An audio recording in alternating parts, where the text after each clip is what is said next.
Techniques for Living is a series of explorations and techniques, mechanics if you like, of what it is to be human, how to communicate effectively, how to build relationships effectively, drawn from observation of when we do all of those things naturally.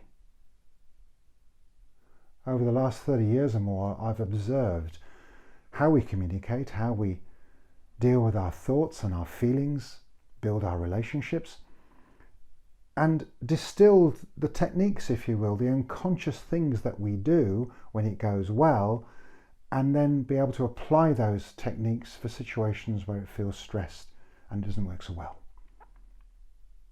One of the things I've learned is doing things differently feels uncomfortable. It's true of most of us. If you just put your hands together, clasp your hands together, you did that naturally. Now take your hands apart and intertwine your fingers and thumbs differently. So I've got my right thumb on top now, I had my left thumb on top before. How does this feel? Do it with me. How does this feel? Uncomfortable? For me, it's not quite right. It doesn't feel natural. So what's behind this? When the brain experiences anything, centrally, physically, that it doesn't recognize, it's not used to, it fires a little bit of adrenaline, the fight or flight chemical around the system, literally to get us ready to fight the situation or run away from it.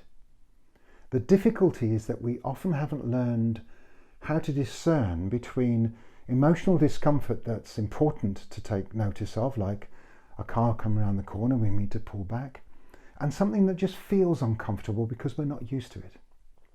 So for instance, if I stayed with my hands in this position for 10 minutes for 28 days straight, it would start to feel comfortable and be part of the new normal, and I'd have learned a new way of doing things. So if you'd like to explore how to increase your techniques for living, please sign up with your email address and I'll be in contact with you when the courses are available.